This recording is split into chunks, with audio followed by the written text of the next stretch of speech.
स्टडीमेंटर YouTube channel पर एक बार फिर से आप सभी दर्शकों का हार्दिक स्वागत है। आज हम आपके सामने लेके आए हैं NCERT क्लास 7th की जो अपनी जनरल साइंस की बुक है उसका चैप्टर नंबर 10। इस चैप्टर का जो टाइटल है वो है विद्युत धारा और इसके प्रभाव।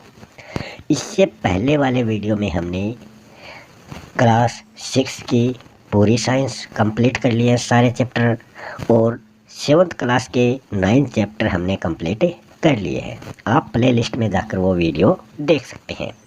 इन वीडियो में हम केवल उन्हीं महत्वपूर्ण बिंदुओं को लेते हैं जो एग्ज़ाम की दृष्टि से उपयोगी हो। जो पाठ्य सामग्री आपके लिए अनुपयोगी है उसको हम इसमें शामिल नहीं करते। अगर आप इस चैनल पर नए हैं तो कृपया करके चैनल को सब्सक्राइब ज़रूर कर लें ताकि आने वाले वीडियो की सूचनाएं आपको तुरंत प्राप्त हो सकें। तो शुरू कर रहे हैं आज का अपना ये चैप्टर। इसमें पहला बिंदु है दो या अधिक सेलों के सुव्यवस्थित संयोजन। संयोजन क्या होता है? जोड़ना। दो या अधिक सेलों के सुव्यवस्थित संयोजन को बैटरी कहते हैं और इसके दो सिरे होते हैं, दो एंड होते हैं। एक धनात्मक होता है और एक ऋणात्मक होता है।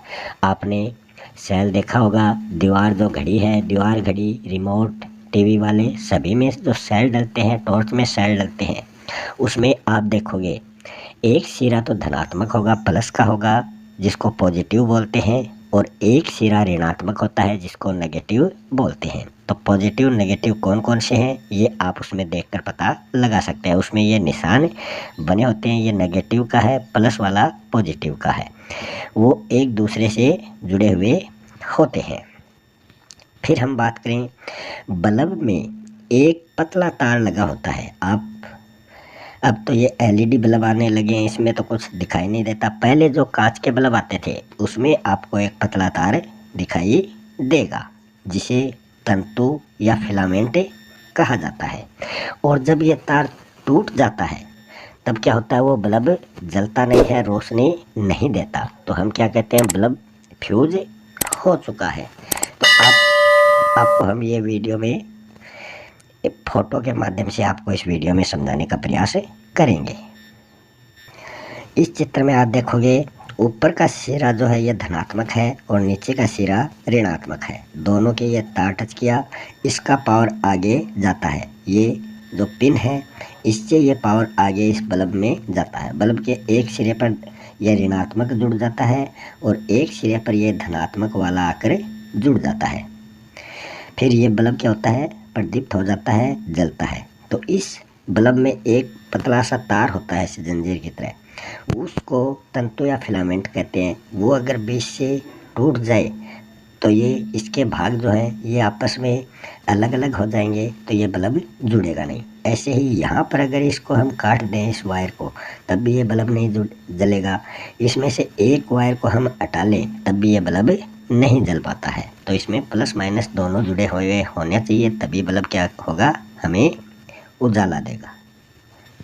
इस चित्र में आप वो बल्ब देख सकते हैं जिसमें जो फिलामेंट लगा होता है, जो तंतु लगा होता है, ये वो वायर है जो ये हमें चलता हुआ दिखाई देता है। अगर ये टूट जाता है तो ये बल्ब फ्यूज होता है। तो ये वो कांच का बल्ब है जो पहले आता था। अब तो LED बल्ब आने लगे हैं जिनमें कुछ भी दिखाई नहीं देता है।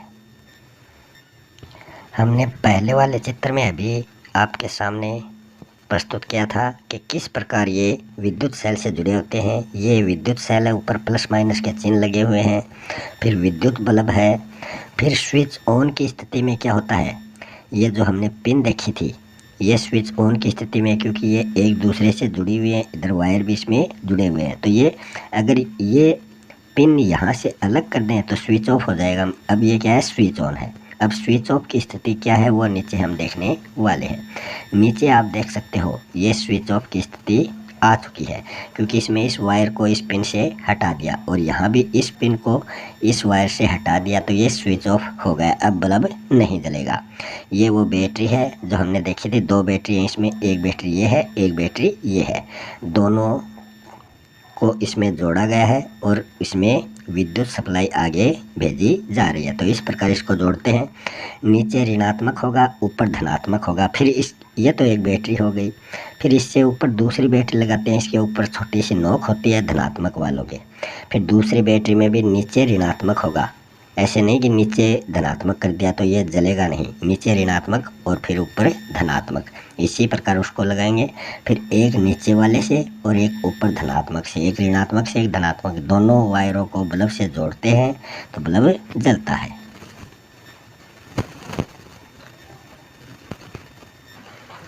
अगले बिंदु में हम बात करें तो इसमें है, जब स्विच ऑन होता है जो हमने अभी देखा था, तो बैटरी के जो धनात्मक टर्मिनल होता है उससे ऋण टर्मिनल तक एक परिपथ पूरा होता है।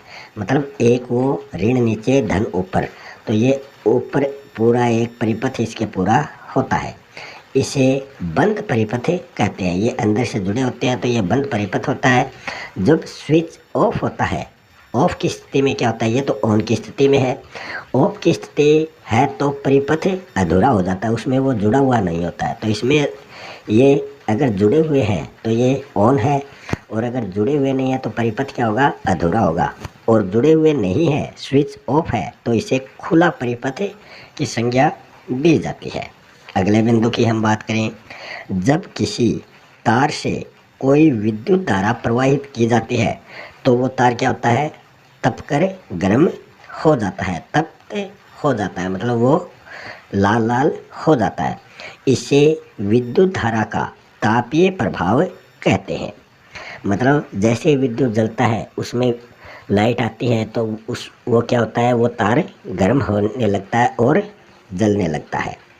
हीटर के तार की कुंडली को विद्युत तापन अवयव कहते हैं। अभी हम हीटर का चित्र भी देखने वाले हैं, उसमें आपको दिखाएंगे वो तार कैसे जलता है। उसमें तारों की एक कुंडली सी ऐसे जंजीर सी होती है, आपने देखा होगा हीटर, उसमें तारों की ऐसे जंजीर सी होती है, ऐसे कुंडली होती है, और वो कई राउंड उसमें अंदर लगे हुए होते हैं, और दोनों सिर जो है वो वायर से जुड़े हुए होते हैं। मगर इससे पहले हम एक बिंदु और देख लेते हैं। किसी तार में उत्पन्न ऊष्मा का परिणाम उस तार के पदार्थ, लंबाई तथा मोटाई पर निर्भर करता है। अब हम हीटर का चित्र भी आपको दिखा देते हैं। इस चित्र में आप एक विद्युत का जो परिपथ होता है वो किस प्रकार होता है वो आप देख सकते हैं। तो ये एक परिपथ यहाँ पूरा कर रहा है, और ये बल्ब जो है ये दीप्त हो चुका है। यहाँ हम बात करें तो इस चित्र में जो है ये बल्ब जला हुआ है, क्योंकि इसमें विद्युत परिपथ जो है वो जुड़ा हुआ है, पूरा हो चुका है, तो इसमें वे विद्युत जल रहा है। इस परिपथ में हम देखें तो ये स्विच ऑफ की स्थिति वाला परिपथ है, क्योंकि इसमें विद्युत आगे प्रवाहित नहीं हो रही, क्योंकि ये जुड़ा हुआ नहीं है, तो ये बल्ब जो है ये दीप्त नहीं हुआ है, जला हुआ नहीं है, तो ये रोशनी नहीं कर रहा है। तो ये स्विच ऑफ की स्थिति यहाँ पर दिखाई गई है।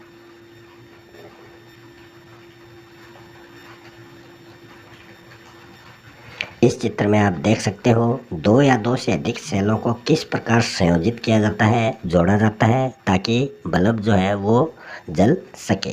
तो इसमें देख सकते हैं धनात्मक फिर ऋणात्मक इसमें जुड़ा हुआ, ना कि धनात्मक से जुड़ा हुआ नहीं है, और ऋणात्मक से नहीं जुड़ा हुआ। ये दोनों क्या है, दूर दूर है, सभी में आप देख सकते हैं। अगर आप बैटरी में उस प्रकार जो हमने दिखाए थे वैसे सेल नहीं जुड़ पाते हैं तो आप ऐसे भी इनके वायर से इनको जोड़ सकते हैं। ये देखो, इसका ऋणात्मक वाला नीचे वाला ये अलग छोड़ दिया, इसका धनात्मक जो है इसके ऋणात्मक में आ गया, इसका धनात्मक इसके ऋणात्मक में आ जाएगा, इसका धनात्मक इसके ऋणात्मक में आ जाएगा, और इसका जो धनात्मक है वो विद्युत बल्ब के जुड़ जाएगा, एक ये विद्युत बल्ब के जुड़ जाएगा, और विद्युत बल्ब जो है वो रोशनी करेगा। यहाँ पर आप देख सकते हैं दो सेलों को किस प्रकार संयोजित किया गया है, किस प्रकार उनको जोड़ा गया है।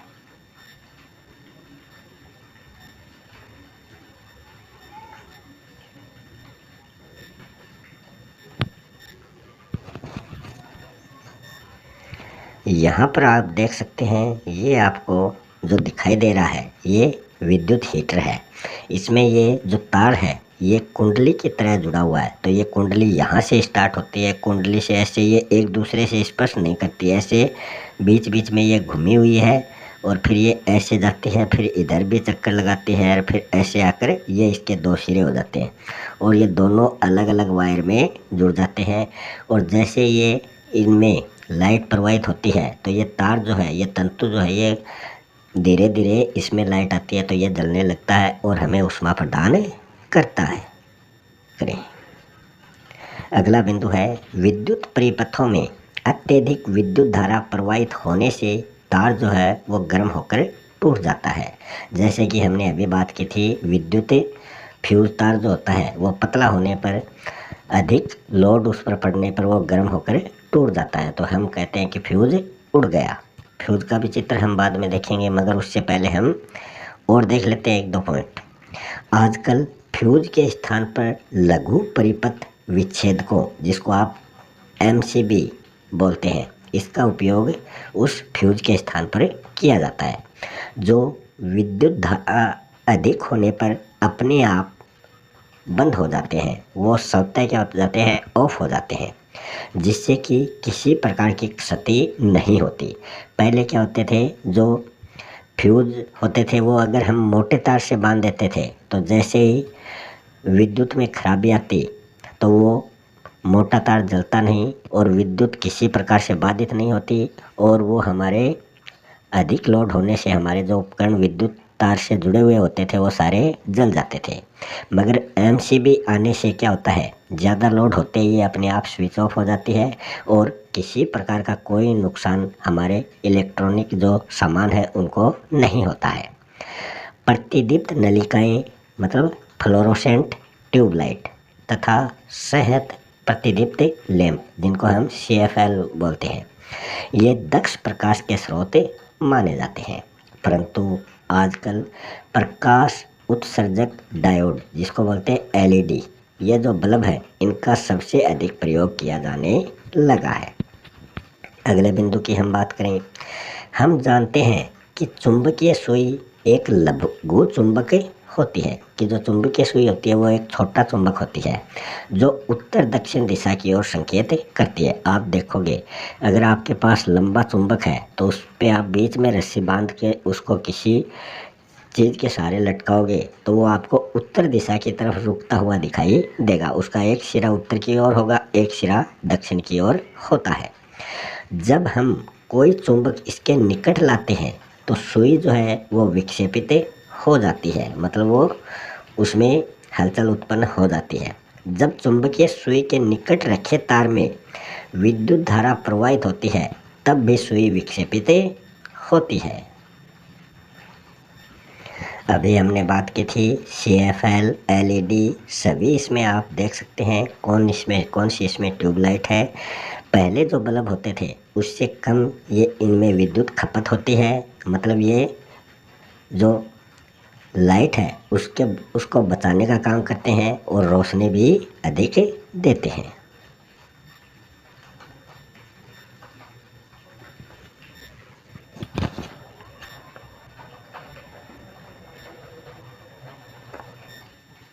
इधर आप देखोगे इस चित्र में तो ये है वो पहले वाले फ्यूज। इसमें क्या होता है, इसमें ये वायर यहाँ से यहाँ तक जुड़ा हुआ होता है जो पतले तार का होता था। इसको हम इसके अंदर फिट कर देते हैं और इसमें घर वाली जो लाइट जाती है एक सिरा इससे जुड़ा होता है, एक इससे जुड़ा होता है और ये जो है ये इसमें लाइट को भेजने का काम करता है। अगर ये तार बीच से लोड आने से अगर टूट जाता है तो घर की जो लाइट है वो बाधित हो जाती है, चली जाती है। तो ये इस प्रकार का पहले फ्यूज आता था, मगर अब जो फ्यूज आने लगे हैं वो MCB वाले हैं। इस चित्र में आप देखोगे तो ये MCB वाला चित्र है। इसमें लाइट का लोड जैसे ही ज़्यादा हो जाता है ये स्वतः अपने आप स्विच ऑफ हो जाती है। तो आजकल घरों में इसका अधिक प्रयोग करने लगे हैं। ये भी एक प्रकार के फ्यूज वाले, इनमें भी फ्यूज तार लगे होते हैं। आप रेफ्रिजरेटर या टीवी में कहीं आप देखते हो तो ऐसे सेल से डले होते हैं, तो ये भी क्या है, फ्यूज है, जो अधिक लाइट आने पर टीवी या फ्रिज को हानि होने से बचाते हैं। इनके अंदर भी तार आता है जो क्या होता है, टूट जाता है अधिक लोड आने पर।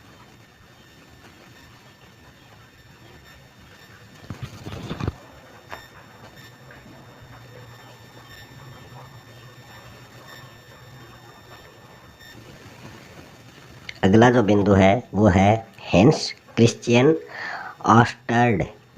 पहले ऐसे वैज्ञानिक थे जिन्होंने बताया कि जब भी किसी तार से विद्युत धारा जो है वो प्रवाहित होती है तो उसके पास रखी चुंबकीय सुई में विक्षेप होता है।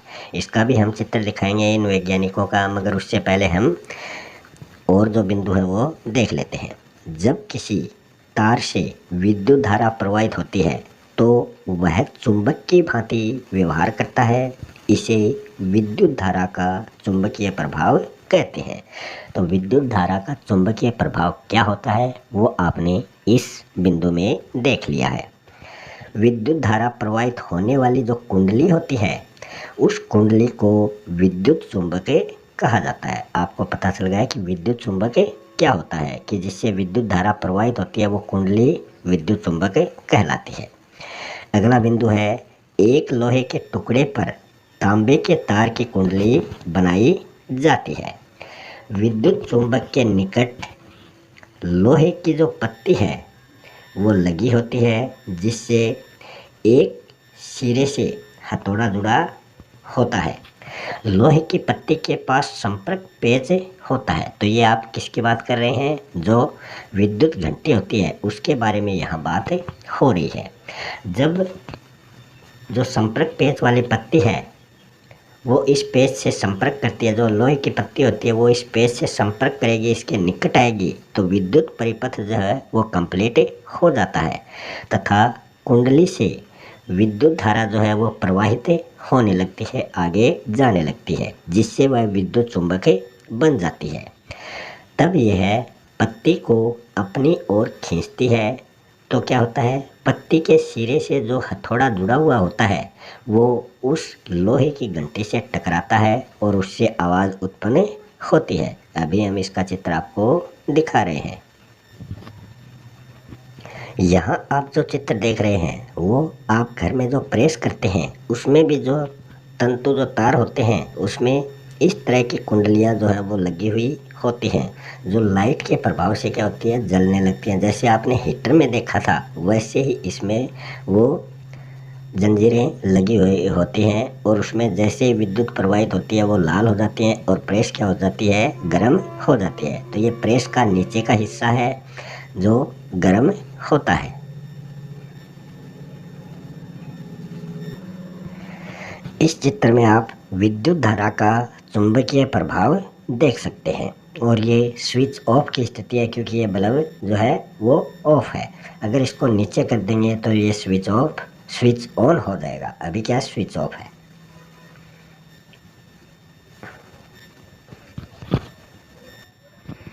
ये वो वैज्ञानिक है हेंस क्रिश्चियन ऑरस्टेड जो हमने अभी बात की थी। ये जो चित्र है ये विद्युत चुंबक को दर्शा रहा है कि विद्युत चुंबक जो है वो किस प्रकार कार्य करती है। और ये वो आखिरी जो हमने बिंदु पढ़ा था विद्युत घंटी वाला, जो लाइट वाली घंटी होती है उसमें जो हथौड़ा है वो किस प्रकार लोहे की पत्ती के लगता है, तो ऐसे ही वो तंतु अपनी ओर इसे खींचता है और ये लोहे का हथौड़ा इसके टकराता है और टन टन की आवाज़ आती है। तो ये वो विद्युत घंटी है। आज के चैप्टर का अपना लास्ट पॉइंट है विद्युत बल्ब के आविष्कार का जो श्रेय है वो थॉमस एल्वा एडिसन को दिया जाता है। इन्होंने ग्रामोफोन, चलचित्र, कैमरा, कार्बन प्रेषक सहित लगभग 1300 आविष्कार किए हैं। अभी हम इसका चित्र आपको दिखाने जा रहे हैं।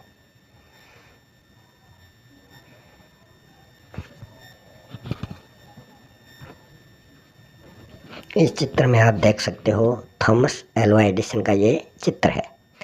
जिन्होंने विद्युत बल्ब का आविष्कार किया था। तो इसी के साथ आज का अपना यह चैप्टर यहीं समाप्त होता है। मिलते हैं अगले वीडियो में किसी नए चैप्टर के साथ। तब तक के लिए आप सभी का बहुत बहुत धन्यवाद।